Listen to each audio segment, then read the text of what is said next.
9 నెలల కాలంలో దాదాపు 1,00,000 కోట్ల రూపాయలు అప్పు చేశారు చంద్రబాబు నాయుడు గారు. దాదాపు 1,00,000 కోట్లు ఉంది. అది కాకుండా అమరావతి పేరు మీద దాదాపు 52,000 కోట్ల రూపాయలు అప్పులు చేసినవి, చేయబోతున్నవి అన్నీ కలిపి అమరావతి సెపరేట్ అన్నమాట. వీటికి ఇవన్నీ పక్కన పెడితే ఎన్నికలకు ముందు అబద్ధం చెప్తారు ఎవరైనా. ఎన్నికలు ముగిసిన తర్వాత, అధికారం వచ్చిన తర్వాత కూడా అసెంబ్లీ సాక్షిగా ఎవరైనా అబద్ధాలు చెప్తారా?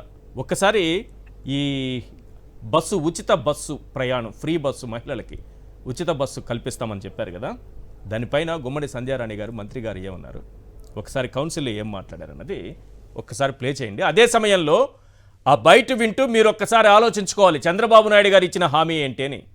ఎందుకంటున్నానంటే 2014లో ఏం చెప్పారు? ఇంటికో ఉద్యోగం అన్నారు. మళ్ళీ అసెంబ్లీకి వచ్చేటప్పటికి నారాయణ గారు మేము ఆ మాట అననే లేదన్నారు. అయ్యా అన్నారని 100 సార్లు వేసి చూపించాను స్క్రీన్ మీద. చంద్రబాబు నాయుడు గారే ఇంటికో ఉద్యోగం ఇస్తానన్నారు, వినండి అని చెప్పి.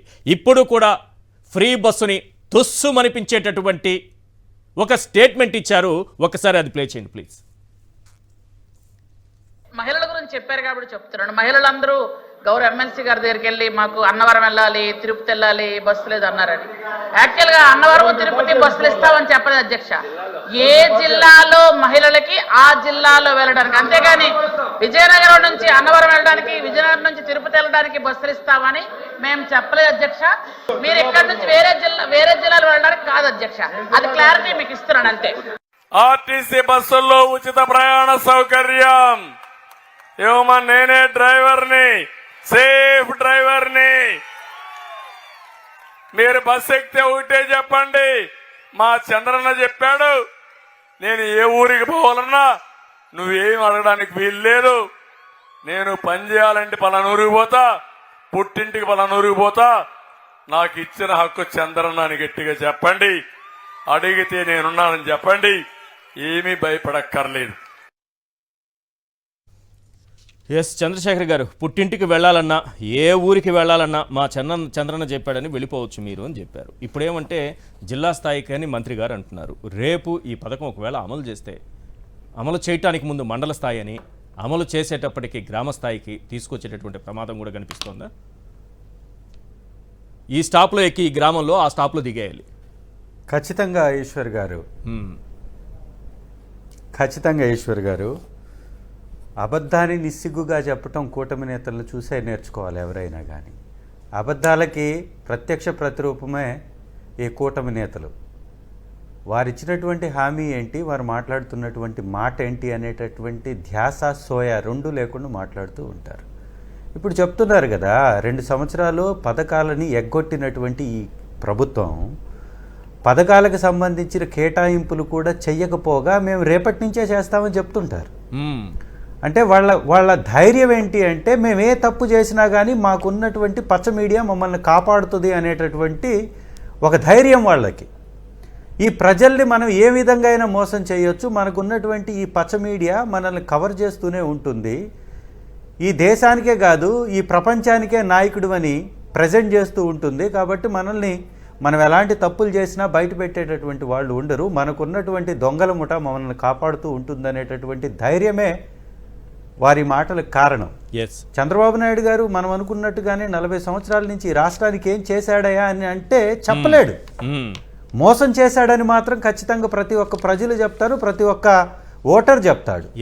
అయినా కూడా మళ్ళీ గెలుస్తున్నారు అంటే దానిలో చాలా కారణాలు ఉన్నాయి. 1 ఈవీఎంల ట్యాంపరింగ్, 2 వారికి ఉన్నటువంటి ఈ పచ్చ మీడియా, ఒక అబద్ధాన్ని కూడా నిజంలాగా చెప్పేటటువంటి ప్రయత్నం చేసే ధైర్యం కలిగినటువంటి మీడియా, బాధ్యత లేనటువంటి మీడియా, రాజ్యాంగాన్ని ఏమాత్రం గౌరవించినటువంటి వ్యక్తుల యొక్క సమూహం వీరికి ఉంది కాబట్టి వీరు ఈ విధంగా మాట్లాడుతుంటారు. లేకపోతే అసలు పేదవాడికి అందేటటువంటి ఇంగ్లీష్ విద్యను వద్దు అని ప్రచారం చేసేటటువంటి వ్యక్తులను ఏమనాలండి? రైట్. ఇంకా కూడా మొన్న కౌన్సిల్లో కూడా చూస్తే హోంమంత్రి గారు లేసేసి తెలుగు మీడియానికి సంబంధించినటువంటి ఒక విషయంలో, అయ్యా ఇంటర్నేషనల్ వ్యవస్థలు తెలుగులో లేవు కాబట్టి ఇంగ్లీష్ విద్యను నేర్చుకోవటం కూడా ఇంపార్టెంట్ అని మా కౌన్సిల్ సభ్యుడు చెప్తే, ఆ కౌన్సిల్ సభ్యుడిని ఏదో తెలుగుని అవమానపరుస్తున్నట్టుగా దాడి చేసేటటువంటి ప్రయత్నం అతని మీద చేసింది తప్ప బాధ్యతగా బాధ్యతగా ఎక్కడా వ్యవహరించలా. Yes. సో ఇది ప్రతి ఒక్క విషయంలో వీళ్ళు చేస్తున్నటువంటి విధానం, కూటమి Right. చేస్తున్నటువంటి అసత్యపు ప్రచారాలని నమ్మి ప్రజలు మోసపోతున్నారు. రైట్. నిజంగా చిత్తశుద్ధితోటి ప్రజల పట్ల అంకిత భావంతో ప్రేమతోటి వారి మీద బాధ్యతతోటి పనిచేసినటువంటి జగన్ సార్ ఎంత గొప్పగా పరిపాలన చేశాడంటే ఈ భారతదేశంలో అనేక రాష్ట్రాలు ఆంధ్ర రాష్ట్ర నమూనాని ఫాలో అయ్యాయి గత 5 సంవత్సరాల్లో. విద్యా వ్యవస్థను కానీ, వైద్య వ్యవస్థను కానీ, వ్యవసాయ రంగాన్ని కానీ పరుగులు పెట్టించారు. రైట్. ఏ విధంగా కూడా ఒక పేదవాడికి ఇబ్బంది లేకుండా, ఆర్థిక వైద్యపరంగా ఏ విధంగా ఇబ్బంది లేకుండా వారిని కాపాడుకుంటూ వచ్చాడు. Right, కేవలం 3 సంవత్సరాలండి మనకు దొరికింది, 2 సంవత్సరాలు కరోనాలో పోయింది. అయినా కూడా ఇంత డబ్బుని వెచ్చించి రెవెన్యూ లోటు సార్, రెవెన్యూ లోటు ఒక్కసారి ఇది చాలా ఇంపార్టెంట్ కాబట్టి చెప్తున్నా. రెవెన్యూ లోటు గతంలో లాస్ట్ చిట్ట చివరి ఇయర్ 2023-24లో 38,683 కోట్లు సార్ ఏపీ రాష్ట్ర రెవెన్యూ లోటు మా ప్రభుత్వంలో, మా ముఖ్యమంత్రి గారి ఆధ్వర్యంలో, మాజీ ముఖ్యమంత్రి గారి ఆధ్వర్యంలో.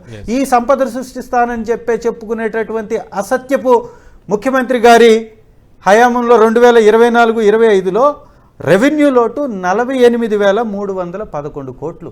అంటే 10,000 కోట్లు రెవెన్యూ లోటు ఉంది.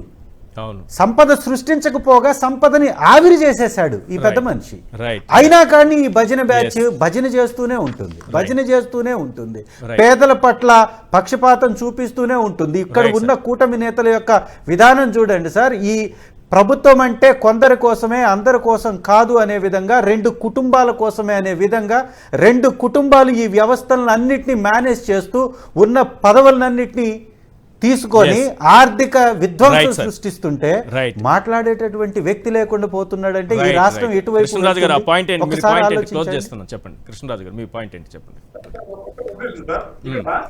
మన శాసనసభ్యులు, గౌరవ శాసనసభ్యులు చంద్రశేఖర్ గారు ఉన్నారు కాబట్టి ఒక విషయం చెప్తా సార్. ఈ ప్రపంచంలో అతి పెద్ద అబద్ధాల్లో ఒకటి అమరావతి. ఎందుకంటే అమరావతి ఇంటర్నేషనల్ సిటీ అని చెప్పి అంటున్నాడు ఆయన చంద్రబాబు నాయుడు గారు. సిరియా, మన సింగపూర్ అంటాడు, టర్కీ అంటాడు, ఇంకోటి అంటున్నాడు కదా. అయితే దీనికి సంబంధించి ఇక్కడ జరుగుతున్న భాగవతం ఏంటంటే అసలు లేని అమరావతి, అసలు ఎక్కడా కూడా ఉనికిలో లేని, మ్యాప్ లో లేని, బౌండరీస్ లేని, కేంద్ర గెజిట్ నోటిఫికేషన్ లేని అమరావతి కోసం అప్పులు చేయటం. దానికన్నా ముఖ్యం ఏంటంటే అమరావతిలో ఇప్పటి వరకు కూడా ల్యాండ్ పూలింగ్, భూ సమీకరణ పూర్తి కాలేదు. భూ సమీకరణ పూర్తి కాకుండా అక్కడ అమరావతి అనేది ఏర్పాటు చేయడం సాధ్యం కాదు.